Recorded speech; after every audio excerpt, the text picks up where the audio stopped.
来吗？Good， 大家好，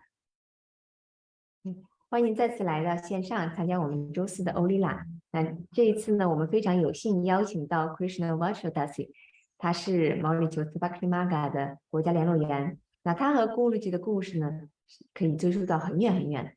那这也是毛里求斯人民的幸福之处。他们在咕噜吉成为咕噜吉之前，就已经在和上主演绎着他们这种密切的利拉了。So let's welcome Krishna Vacho Dasi. Jai Gurudev Dasi and Jai Gurudev everyone. So it's really our honor to have you here to be our guest, to share your experience with Guruji. We know your experience with him is very, very special and goes long way back. So are you ready? Yes, yes. So first of all, I want to ask, like, how did you met Guruji? Okay, the answer is I'm from the age of 3. I lived in London, but we used to come on holiday here very often. And during one of my holidays here, Guruji came in my dream. The picture was not like Guruji is now, but it was just a little boy who was beckoning me all the time. Beckoning? Beckoning means calling me all the time with his finger like this. And I could not understand this dream. And it really made me become very curious why such a little boy is calling me all the time. So one day I was married at the time and my husband was living, and I had a flat in the next town to Rosehill. And I just didn't want my husband to know where I was going. So I just opened the door 6 a.m. in the morning, and I had a Jeep. I took my Jeep and I started wandering about the streets of Rosehill until I came to a place called St. Patrick. There's a church there called St. Patrick. And I was guided to this place, to Guruji's house. I just came along. And when I came, for me, all this was like new. I was just very, very curious to know who this little boy is. And when I reached, if people or some of you have come to Mauritius, you know there's a church called St. Anne, which is very near here. Yes. And I came and I stopped my Jeep right in front of St. Anne. And in my mind, that little boy who is calling me is in that church. Mm-hmm. So I walked in and I sat on one of the benches. People were praying. It was very early in the morning. And I was quite confused, to tell you the truth, because I don't know what I was looking for. Mm-hmm. And there was this lady who was sitting on a bench. She noticed I was a bit very strange, in fact. Mm-hmm. I didn't know what I wanted. So she asked me, do you need anything? And I said to her, is there a little boy living here in this? She said, no. In this church? She said, no. I said, is there a little boy who does miracle here? She said, no. But there is one across the road. In fact, Guruji's house is just across the road to the church. So I said, would you mind taking me there? She said, okay. She came in the Jeep with me, and then she dropped me. She said, now, this is the yard. His house is there. You go in. And I was very curious because when I came here, there were so many people sitting on benches in the garden, waiting. This is not my culture. Having lived in UK for a long time, seeing people waiting, I don't know what they were waiting for in a garden in somebody's house. I was very curious, but I didn't notice them. I mean, I noticed them, but I didn't. You ignored. I ignored everything. There's an alleyway that leads to the back of Guruji's house. So I walked I walked in the alleyway, and then what happened was I saw a door. It's the back door, the door to his kitchen. If you come here, you will still see that door.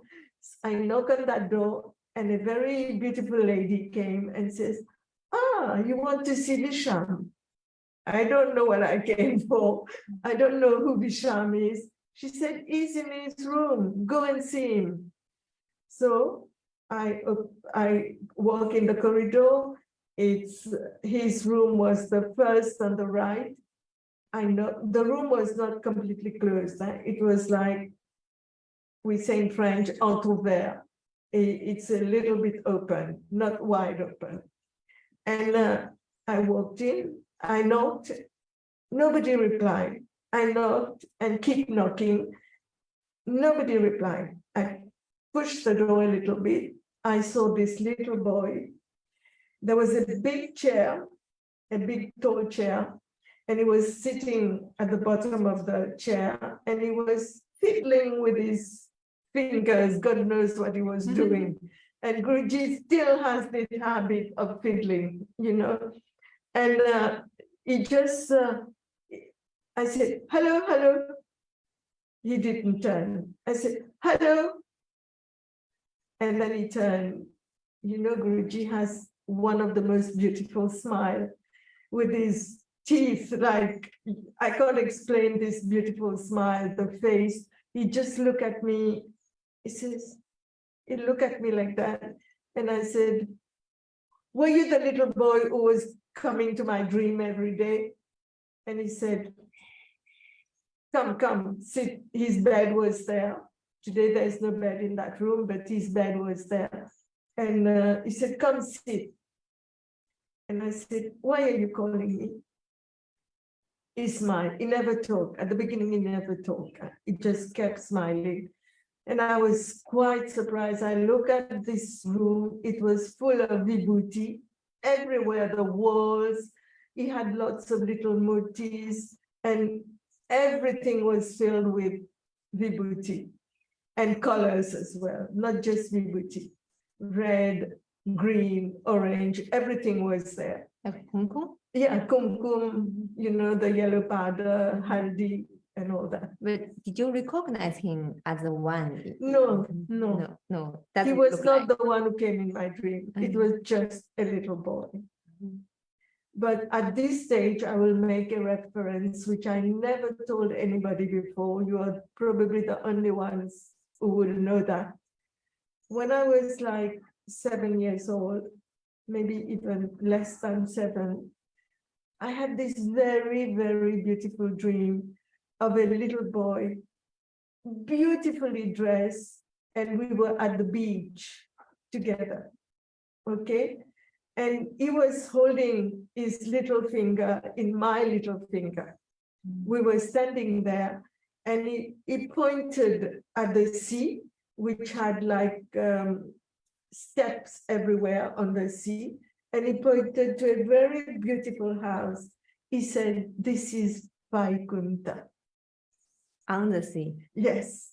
And it was like a palace, you know, it was, sorry, I'm emotional when I think of that, because I've never told anybody. It must have been Guruji himself who came in the form of Krishna, because he was so beautifully dressed, and he showed me Vaikunta. And Vaikunta was illuminated on the sea. And then he just pointed that, and my dream finished at that. Then when I saw him again, and when he came in my dream again, it was a different person completely. It was a little boy, dark, but not the beautiful little boy I saw on the beach. And then he said to me, he was still fiddling, and he was smiling all the time. I said, "Why are you calling me?" He says, he just got up, took my hand like this. He said, "Did you come in the jeep?" I said, "Oh, you're a spy. How do I?" And he said, "Did you come in the white jeep?" And I said, "Oh, you're a spy. How do you know I have a white jeep?" He said, "Did you come?" I said, "Yes, it's outside." He just picked my hand like that. He says, run. I don't know where to run, what to do. And we just went out without telling his mother that we are going out or anything. Closed the door behind him and we went. So many people were waiting. They were amazed and was seeing me. I was quite new there. They'd probably never seen me. And went straight to the jeep. Says to me, open the door, quick. And we didn't have remote at the time, so I had to put the key and open the door. He walked in and he says, drive, let's go. I said, where? He says, don't talk, let's go. So the only place I like in Mauritius are the beaches.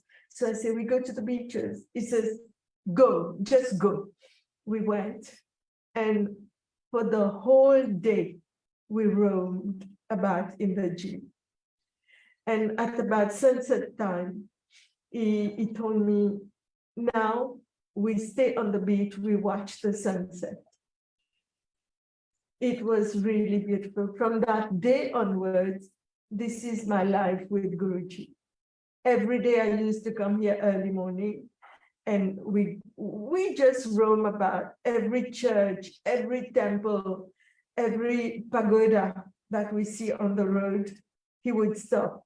And he keeps saying to me, you bring agarbatti, you bring What is that? agarbatti is what we light. Incense. Oh, incense. Yeah, it tells me every day you bring agarbatti, every day you bring candles, because each place we are going to put candles. And it's true, that's what we did. Everywhere we had to stop, he would go in the temple, he would keep saying prayers and all that.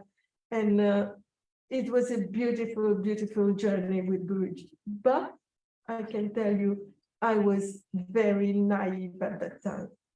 I was too much of a Londoner. I was too much of a snob. Too much of a lawyer. Yes, too much of a lawyer. And I didn't care what he was doing. For me, he kept doing a lot of miracles in the jeep, and I kept saying, stop doing all these things, you know. Like manifest with Buddhi. Vibhuti, every day he manifests lots. But what was interesting, when I used to come and nobody, he told me to come early morning. So early morning when I come, we go in the garden. You know, Chacha's house, the garden next to it. We went there and he would say to me, sit. I sat. I don't know why I was listening to him. He was a kid. Listen to a poem. Yes, I could have slapped him, but I don't know what made me listen to him like that. How old was you? How old were you? I was 23 and a half. And he was so young, a bit more than 23. Yeah. And then he said, sit. I sit, and he says, don't look at me. Pick up the flowers. In his garden, there were no flowers. You know, there were only leaves. And I said, where do I get flowers? He says, don't you see on these trees? I said, no. He says, pick up the leaves then. And I was not that spiritual at the time. I only knew what my parents taught me about God and all that. And he was reciting Vishnu Sahasranam. And he told me, every time I finish one, you say Namaha and you put it. And he had built little chairs with bamboos, with wood, you know, and he put like little deities on it. And he said, every time I finish one mantra, you just go, put one leaf. So I was doing it automatically without thinking what's the meaning of it and all that. It was so beautiful and innocent between the two of us, because I never thought ahead. Why is this little boy saying all these things? I didn't even know they were like Vishnu Sahasranam, but all the time he was repeating it without even looking at a book, which was too amazing, you know. And then after that, we would run to the car. His mother would always give us some breakfast before we leave. And like here, it's common to have bread, butter, and gâteau piment. You explain what gâteau piment is. What The little things that his father prepares. They're like a fried, Yes, fried, fried dal. fried things. Yeah, we always had that in the morning, and then we go. Then some days we come very, very late. And then he would say, my mother would beat me, walk in front. So I walk in front of him and he comes behind me. So when we open the door and we see his mother, I put my big smile, trying to attract the mother, not to attract attention on him so that he doesn't get beaten. And this is how our life went for many years. Actually, from the time he was 14 up to the time when he was 17, I stayed in Mauritius. I didn't go back because I wanted to take a break from London. And then every day, there were lots of miracles. Like it was materializing rings, chains, a lot of things. And it was giving, and I was very cheeky. I saw some rich people coming and he gave diamond one to them. And I said to him, because they are rich, you're giving diamond to them. Mm-hmm. I was so innocent. I didn't know why this came out of my mouth. And then he used to tell me, shut up, you don't know anything. Mm-hmm. So I used to, but I never stopped questioning him. Never stopped questioning him. And one day, he gave me a very beautiful ring.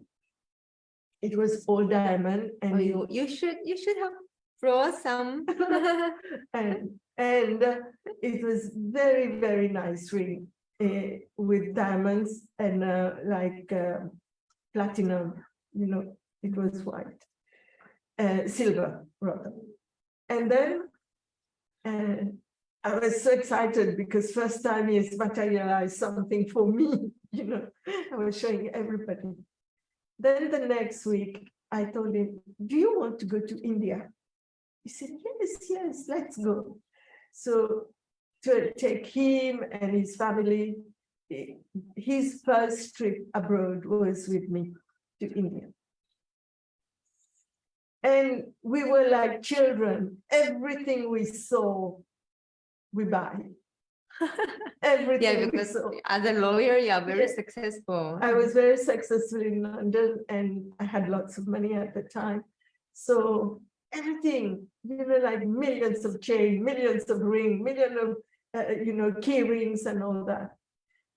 There was one complete suitcase of all these. Then you will laugh when I tell you this. I know how much I bought for it because there was a receipt.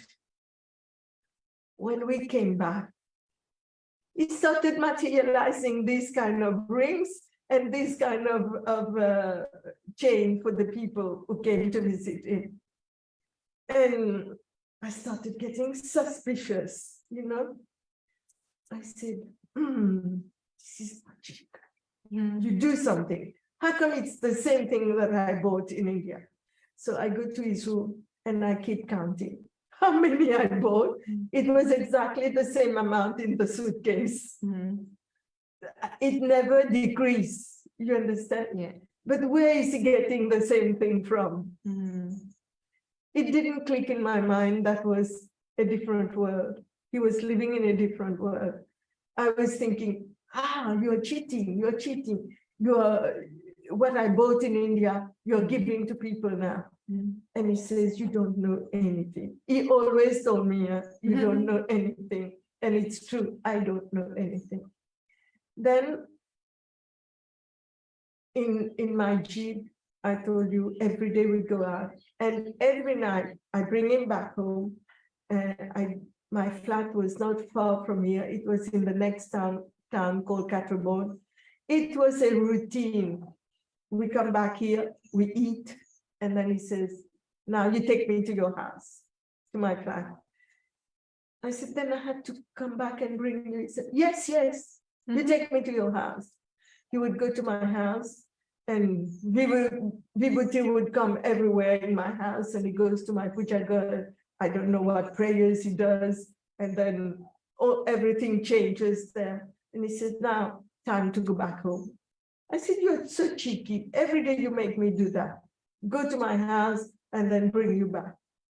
And we did that for many years, I can tell you. Every night, it's the same saga, the same story.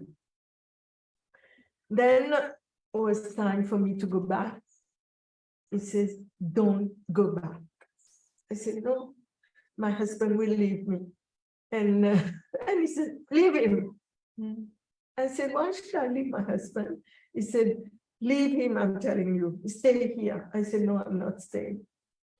And then when I went back, I really lost him completely. Completely. Then You don't have like WhatsApp, Telegram back then? no, we didn't even have phones. I mean, mobile phone at the time. It was, I remember I had an Alcatel, which was like big, like a proper telephone. And we couldn't, it was not connected to networks and all that. And but on the way to the churches and the temples, we used to do a lot of mischief. He's not a nice little boy, I can tell you. He's a naughty little boy. He was at the time. We would make fun of people. Really, we would make lots of fun about people. Like I would see someone, I would say, his nose is like a gutter. And he would laugh and he says, yes, let's go and tell him. I said, no, we cannot. It's things like that. It was just a little, but he never showed me that he was divine. Maybe he was showing me, but I was very naive. I didn't understand anything. And then we started, during the time I was here, we started Saturday school.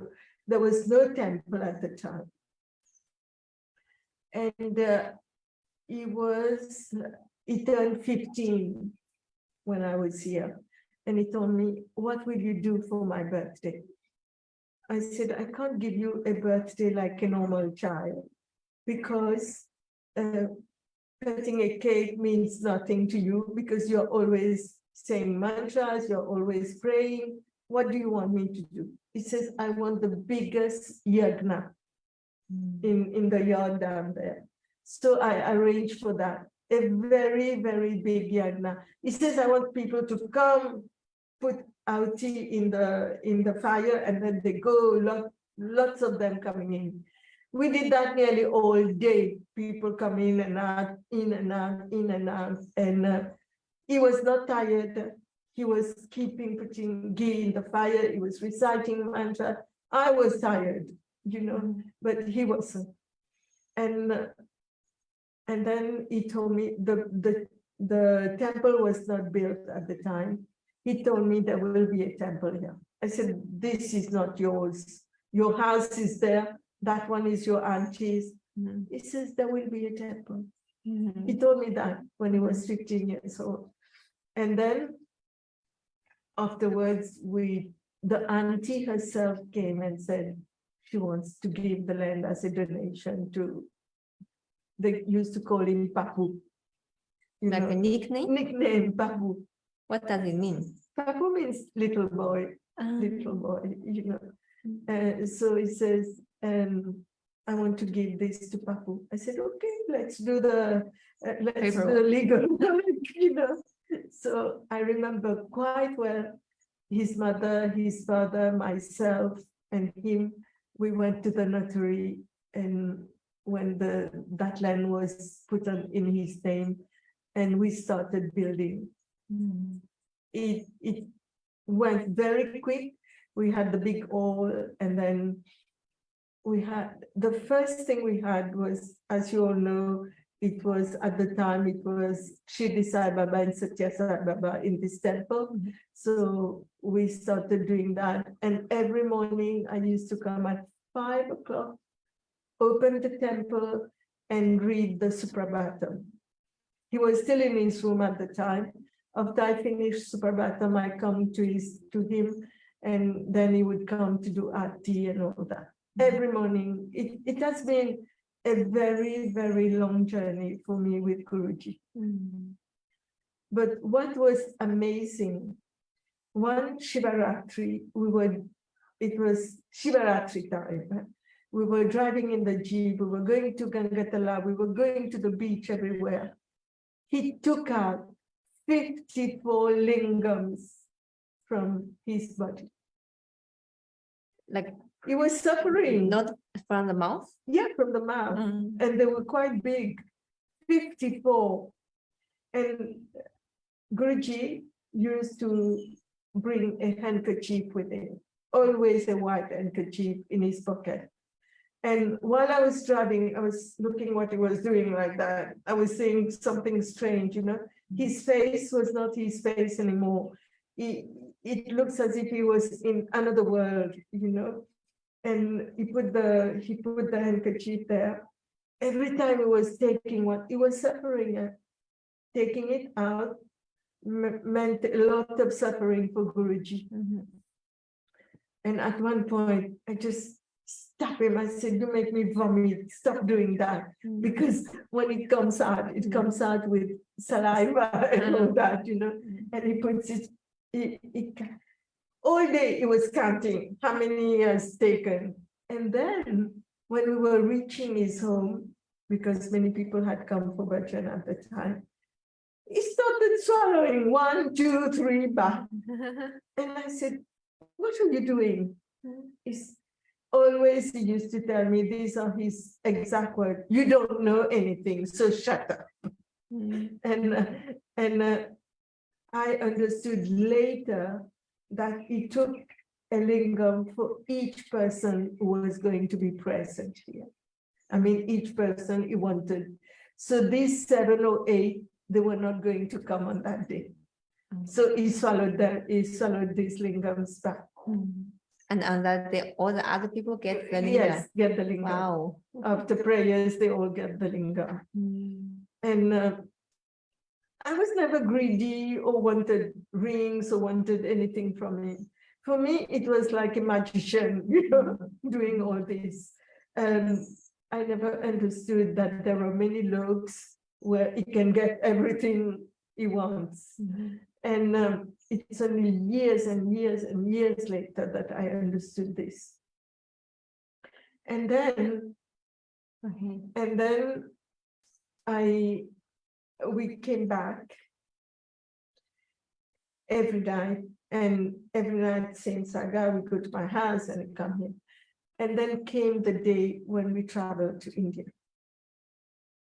It was a beautiful journey. He had given me the ring. At the time, there was no direct flight to Whitefield and Puttaparthi. So we had to stop in Bangalore. And then we took a hotel where we stayed for the night. It was the next day that we were going to travel to Puttaparthi. So in the hotel, I lost my ring. I started crying and crying and crying. Why did I lose this beautiful ring? He wanted to teach me a lesson because I was not putting any importance on the ring. For me, it was just like a beautiful jewelry, you know, that I was showing to everyone. And then after, I lost it. I started crying and I said, "Will you give me another one?" He says, "No, you didn't take care of it." And then we went to Puttaparthi. Women stayed in one place, men stayed in another place. So he was staying with the men, and there were about 4 or 5 of us who went. So we had one room. When we opened the door, the ring was on the mattress where I was going to sleep. In the hotel? In Puttaparthi. I lost it in the hotel in Bangalore. Yeah. and I found it back in Puttaparthi. It's not you found it, it's like He brought it back. I for put me. it back. Yes, he Wow. put it back for me. Mm. Okay, I was so happy, you know. So when I saw him in the evening, I went like this. And he started smiling because, you know, he's very, very cheeky. This is one thing I can tell you of Guruji. It's one aspect of Guruji, probably not many people know, but he's still the same. Mm. Still the same. When he wants to play with you, he is like Krishna. He plays a lot with us. We used to go to his cousins, you know, to have lunch and all that. And with his sister, his mother, and everyone, he used to come behind us when we were sitting at table.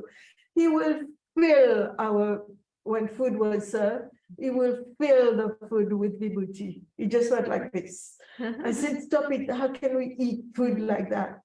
And if I say this, he will do a double layer of vibhuti again.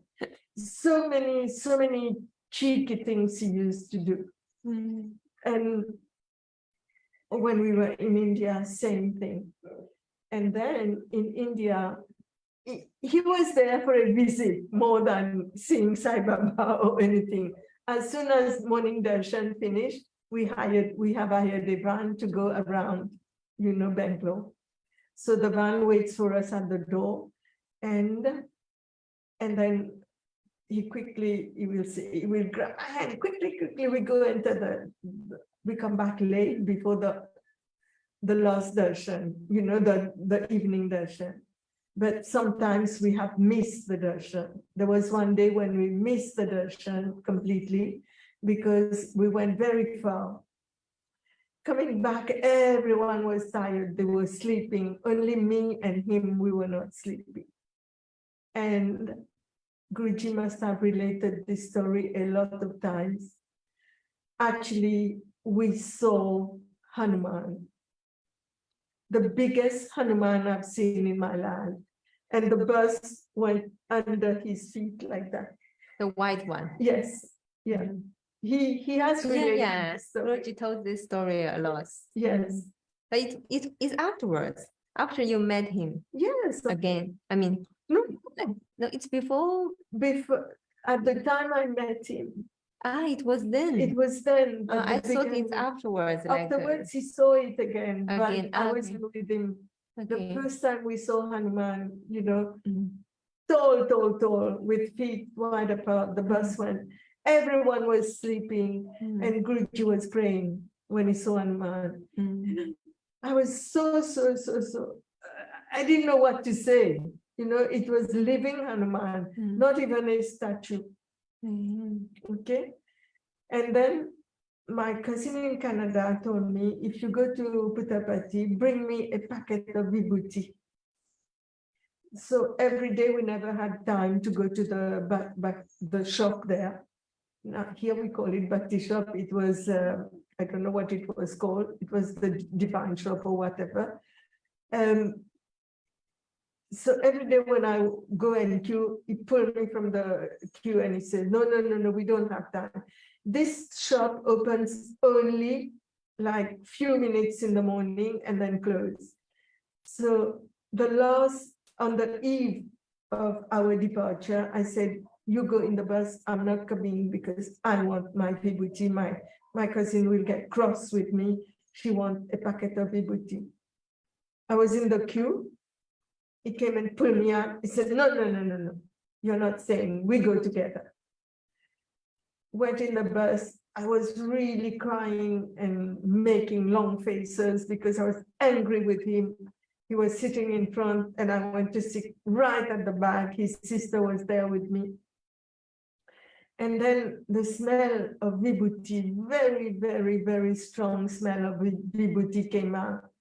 And I told his sister, he's doing his thing again. You know, for me, I was so annoyed with him, you know, so angry with him. I said to his sister, look, he's doing his thing again. And his sister said, no, he's sitting quietly. The vibhuti is coming from you. I said, you're joking from me? In fact, the vibhuti was sprouting from my two hands like that. The only thing I did was my shawl was with me. I just keep putting them on.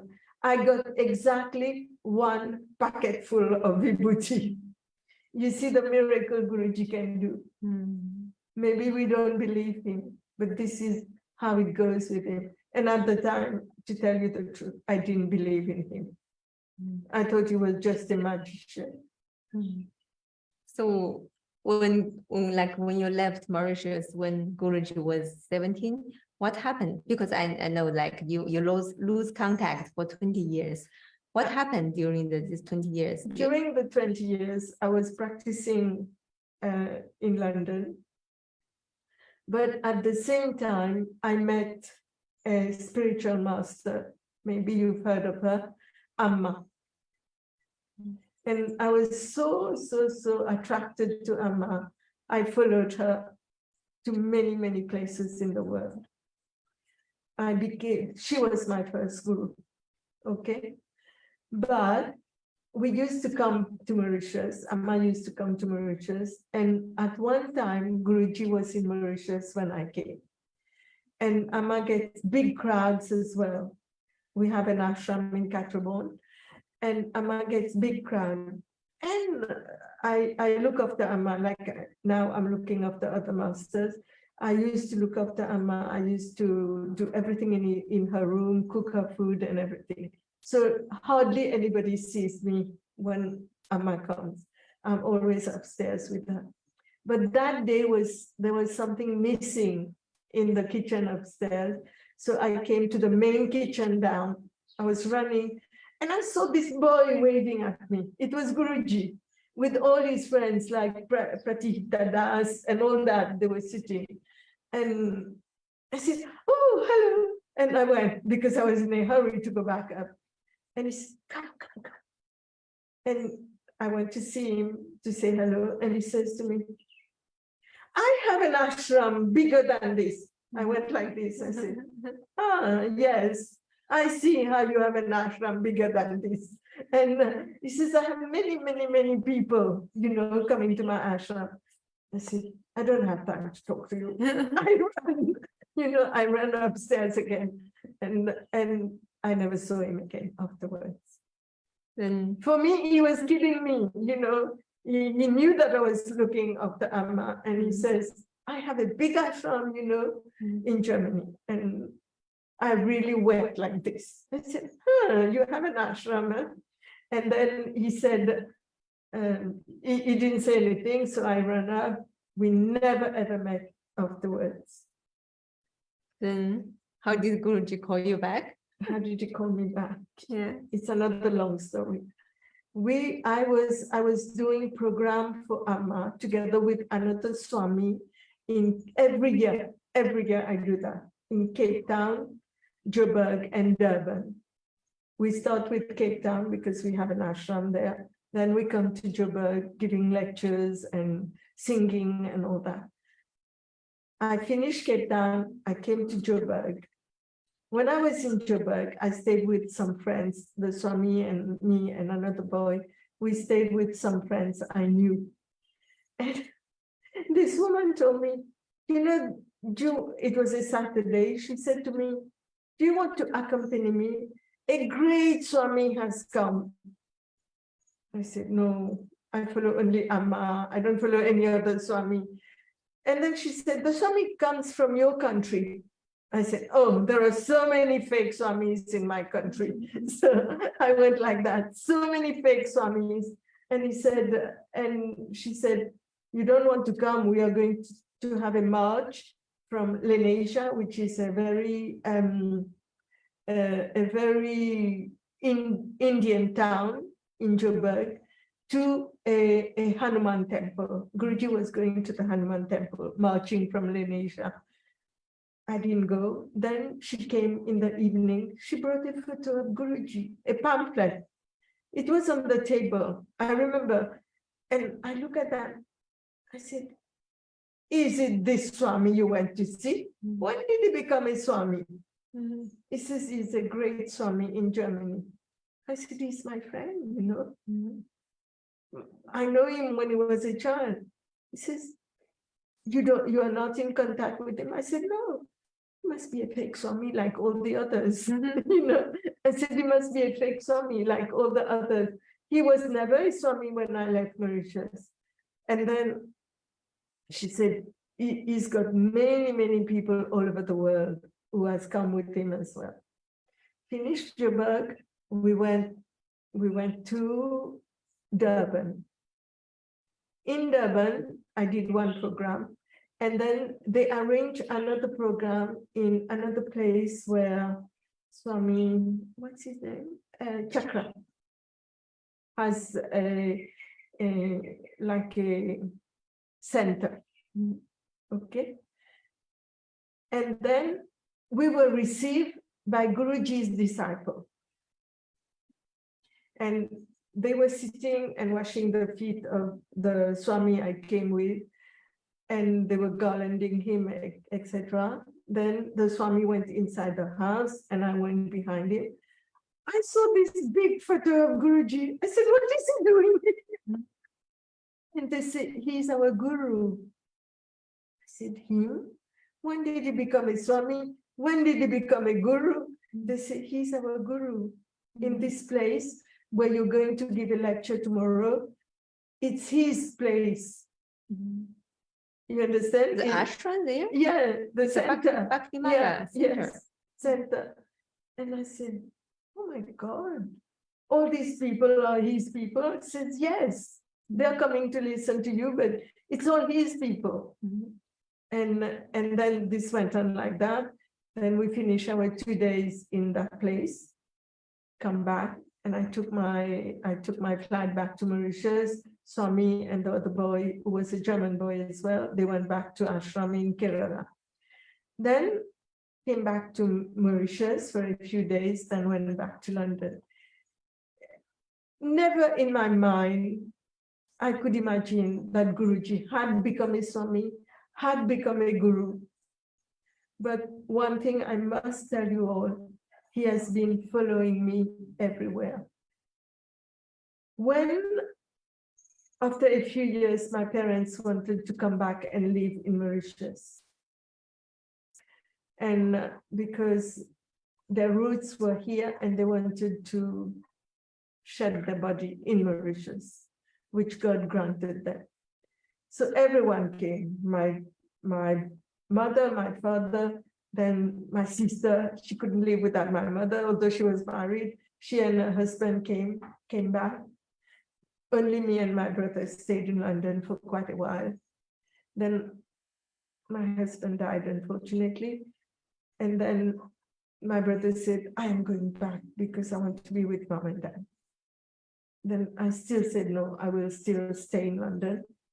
But then loneliness started catching me. So I came back to live here.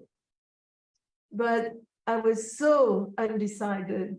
I think I've taken almost 10 containers to Mauritius and went back again. Coming back with all my things to live here, then going back again. It was like a routine thing for me. I could not adapt living in Mauritius. And then in one of my trips, that's when all the dream thing came. And, there was someone who was with me in another spiritual organization who came to Guruji. And she told me, Guruji is looking for you. I said, oh, no, not again. I'm not going to go back there. And he sent all the boys to ask me to come and see him. So I thought maybe, and then that person told me, he's giving darshan in a place in the north, come. I went there. I went to that place and she gave me front seat to sit. And I was looking at him like, when did he become like that? When did he dress like that? You have so many questions, Marga. In my mind, so many questions. And I must tell you one other thing. At the time, I was also looking, in my search, I went to many gurus. I found another guru who taught me Sri Vidya. Like Sri Yantra. Yeah, Sri Yantra. Sri Vidya is the highest knowledge. And I had already done, there are 11 initiation. I had already done 4 initiation. And I had just come back from Bali where he gave me the 4th initiation. And he said, never let anybody touch your forehead or your head. I look at Guruji, he was touching everybody's forehead and he was touching everybody's head while he was giving darshan. I said, no way will I go to see him like that. But when I turned around, I saw all the people who were in that organization who had also done the Sri Vidya courses. They were going for darshan. And I had a friend, she's a doctor, and we went together for darshan for Guruji. And she said, you won't go? I said, no, if you want to go, you go. But me, the master told me not to let anybody touch my head. Look what he's doing. He's touching everybody's head. And she said, you are very ill-mannered. I said, I'm not. Then when the last person had gone in the queue, I don't know at what, I felt really, really bad. I don't know at what point in time I walked behind the last person. And Guruji gave me darshan, touched my head, looked me in my eyes, and he says, after darshan, he gave me a seat, and he said, where were you for 20 years? Like he doesn't know. Like as if he doesn't know. And I said, where were you for 20 years? It was, when I counted, it was exactly 20 years I lost him. Guruji, don't think that Guruji doesn't know what every one of us is doing. Like he has a monitor who monitors everything. And then he said to me, you stay, we're going to have dinner together. I said, I don't know these people, Guruji. He said, you stay. And I stayed. We sat on the same table with him and all the Swamis. I sat by his side, and he introduced me to all the Swamis, and he said we were very good friends. I said, we still are, although we lost each other. And then he says, you lost me, I didn't lose you. And it's true. He says, during the time I'm going to be in Mauritius, I want you to come home every day. I said, oh, I don't want to go back to Brazil. He said, you come every day. So I came. The first time I came, it was a Saturday. And he was standing near Radha Krishna temple. And he was painting. He saw me coming from her. There were 2 girls with him who were holding the paint and the brushes. And he told them, go, go, go. He wants to talk to me. So he called me to him, and I was talking to him. I was not noticing what deity was there. And he says, look, it was Radha Krishna. And I went, oh, you got it? He says, yes, this morning the guy came and bring it. For all the years we were together, we went to this man's place. The garden. Yes, this deity was at his place. And every day we used to say, uncle, uncle, give us this Radha Krishna. Uncle, it was like a mantra every day. Uncle, uncle, please give us this Radha Krishna. And he says, no, this is my deity. I adore it and I don't want to give it. Every day it was the same saga. After 20 years, he got the deity back. Like the one we have Yes, now. It was the same. Wow. This is the miracle of Guruji. He wanted that and he got it. You know, like he wants all of us to be his devotees, and he got us. In his time. Yes, in his own time. Yeah. So until when, like you recognize Guruji's divinity? Okay. Then this was way back in 2016. Then there was the wedding of Vivi afterwards. He told me, you come to the wedding, you come every day and all that. So I used to come. I used to enjoy seeing the unity in the temple here, that all the young people were together and they were singing and they were doing a lot of things together. This is what caught my attention. This is what made me come every day. I wanted to hear them sing, you know. And then after Vivi's wedding, he told me, I'm going to India, to Vrindavan. He says to me, you come to the ashram. And to tell you the truth, at the time, you know, I was in difficulty, you know, money-wise and everything, because I had spent time too long. I had spent time, my money with my parents, you know, all my savings went into their care until they passed away. And then I said to him, I don't think I will come. Then I said, India, I have enough to go. So I went, early February, I went, it was a pilgrimage there. And then on the day of my birthday, look, I didn't even realize that. He said, today we are going to have a boat trip. You know, he does boat trip there. So many boats on Yamuna River. on Yamuna River. And he did a very big yagna there. And I don't know, you know, it was like just fun asking something. I said to Parantapa, can you ask him whether I can do his pada puja, like washing his feet? I told Swami that it was my birthday. I want to wash his feet. And he said to me, he said to Parantapa, go tell her if she initiates today, I will let her. I said, Parantapa, you're dreaming. I said, Swami Parantapa, you're really dreaming. I will never, ever initiate. Okay?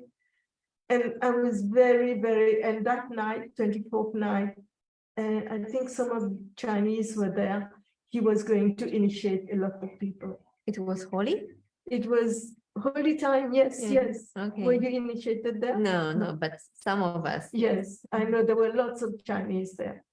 And they were all waiting to be initiated and lots of other people. And I said, no, I'm not going. Then Prantapa kept waiting for me to say yes. I said, you'll wait in vain because I am not going to be initiated. Tell him to keep dreaming. Yes, I said that to Parantapa. And Parantapa said, I want to give you a big slap. He never asked anybody to initiate. Everyone is dying to initiate and he's asking you. I said, no way, I don't want to fall into this trap. And then I went to my room because I was not in the ashram. I was living in the same lane, but a hotel there. I wanted to be alone. I went to lie down. I remember there was a lawyer from Brazil who came to Mauritius the previous time.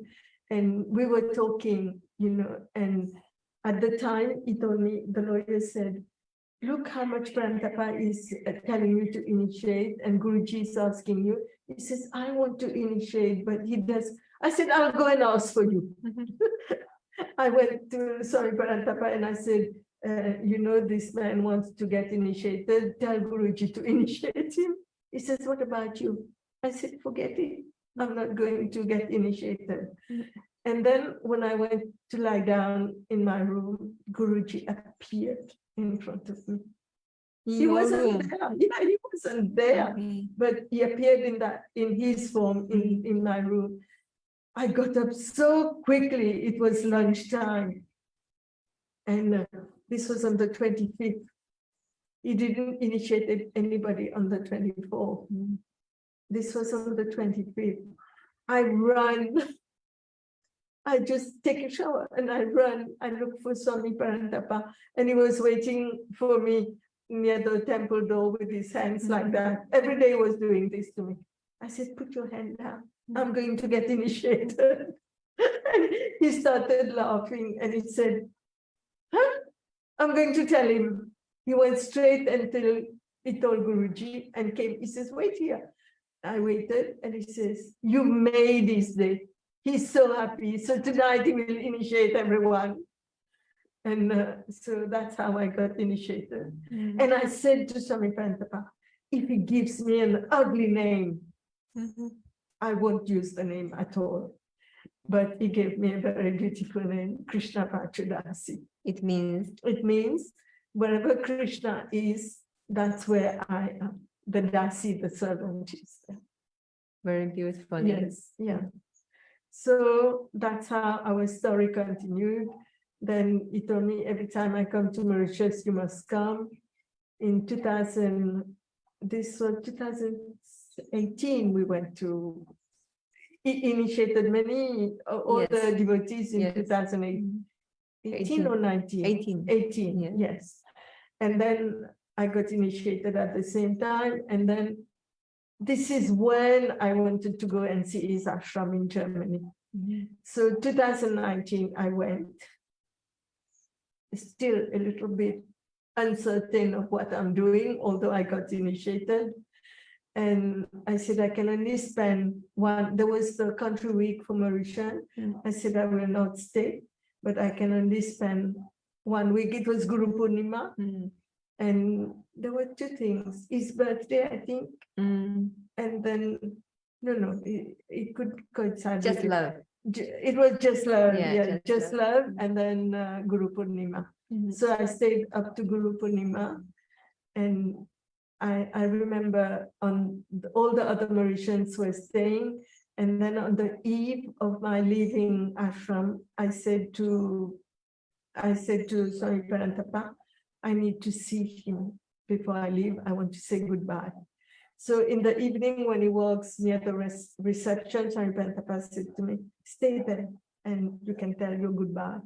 When he walked past me, I said, Guruji, I'm going tomorrow. I want to say goodbye to you. There's a door, there's a room. Yeah, there is yes, guest. A private room. Yeah. He just pulled the door and he said, come. So many people were outside. I went in. This is the time I will never, ever forget in my life. And he says to me, I said to him, the other guru, and I'm still in touch with all the two gurus because they love me like their child. And one of them had given me, I did so much work for him. He had given me a brand new car just before I went to Guruji. So I said, Guruji, I have something to tell you. He knew the guru, he knew who I was talking about. I said, he gave me a brand new car as a token of his love for me and for the work I did for him in Mauritius. And he says, Devi, I'm not like the other gurus. I have nothing against them. I have nothing against you. You accept the car, and it's their love for you that they have given it to you. And then he said to me, don't worry, I'm not like that. And then I remember very well, he was standing against the wall. And, it revived a moment in me, which I will never forget. I told you we were in Puttapati together. And there was a time when we were in front of, what's his name? Sai Baba. Okay. Sai Baba had done exactly the same thing to us. He stood straight and he pulled his dhoti like that. And he asked us to kiss his feet. Guruji did exactly the same to me. He pulled his dhoti, he put his right foot in front, and he told me, bend down and kiss my feet. I bent down. When I got up, it was not Guruji who was there, it was Mahavishnu who was standing in front of me. That's when I realized Guruji is divine, that this is not the little boy I knew.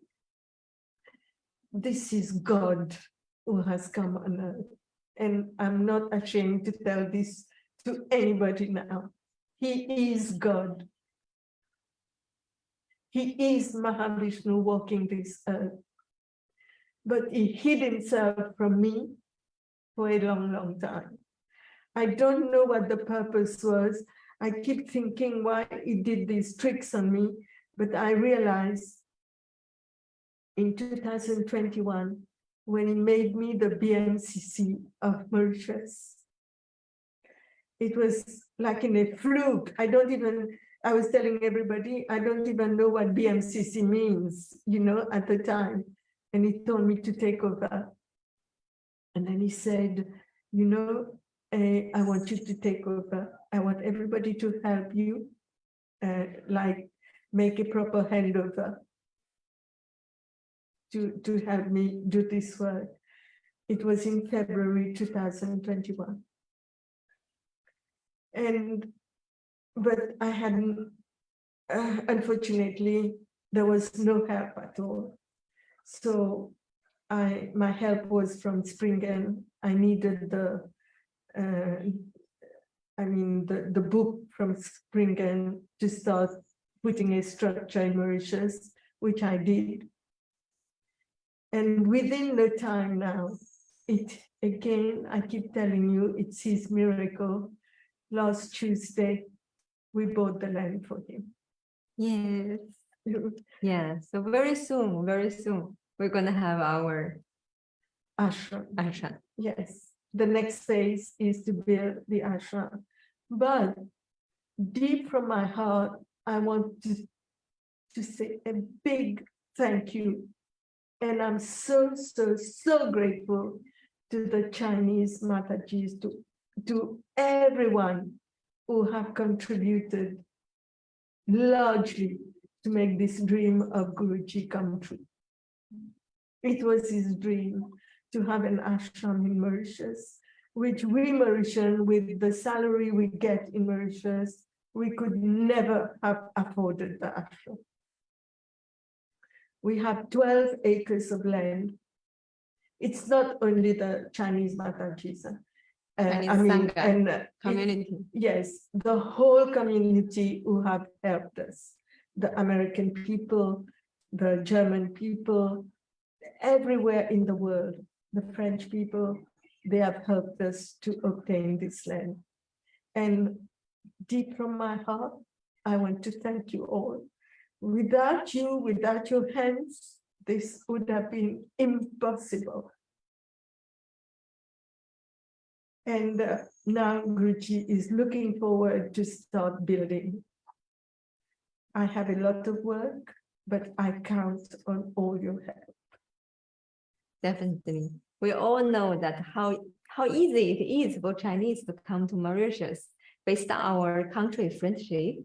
It's not like any other country. For Chinese to come to Mauritius, we don't need a visa. And not to mention Mauritius is a wonderful island. It's like a tourist spot. So even for the future ashram, we may we invest our own room, so we can come here to really spend the time for ashram life, to get close with Guruji. So it's our ashram. I can say it frankly that in China, we are not going to have our ashram really that soon. Yeah. So basically, I think Mauritius ashram is Chinese Chinese, and not just Chinese, all over the world. Yes. And Guruji, we have talked a little bit about how we will do the ashram in phases, and we will do timeshare. But I can't announce it yet, but I'm telling you what the project is. If you want to have a room in ashram, you invest in the room, and then this will be yours, but on a timeshare basis. If you're not here, for example, we rent the room to other devotees who come, and then the money will go into ashram funds. Yeah. So we have big projects for Mauritius ashram. Yes, very big projects. So there are more details actually, because I don't know if all of you know that we do have like a fundraising project to support Mauritius ashram, and which we're gonna share the poster later when the show is over, and then you can scan the QR code and you can ask about the supporting team, and they know better about how can you be part of it, how can you be part of Guruji's dream, how can you support Guruji to really fulfill his dream to build a very beautiful ashram just under the mountain in Mauritius. Then let's all support that. So thank you very much. Thank you. Krishna Vacho I know Dasi. I have taken your time, but No, it's a pleasure. We know that 1 hour is not enough at all, but it's just, we will say another time. Let's wait for next episode. But and then again, thanks all of you who are online. So I would like to invite you to open your camera so you can say hi, because now Krishna Vacho Dasi can see you all. So let's show our welcome. Thanks for Krishna Vacho Dasi's brilliant sharing in this evening with all of us. So you can see the Chinese Sangha. yeah, really nice to see you all, and love you a lot, and hope to see you in Mauritius, because as you know, for the first time, we are going to have Just Love Festival in Mauritius. Oh, you can see Nitya actually there. Nitya actually is holding retreat. Yes. Yeah. Oh, okay. Okay. Is like Nityashi, you're coming back to Mauritius. Okay. okay. We have lots of work. Okay. Yeah, bring more people come. We have a lot of work. Yeah, we do have a lot of work. Dasi! Please do come. Dasi will come. Yes, yes, please come, Haradasi. And you can even call me Sisi now. Please. That is my story. Yeah.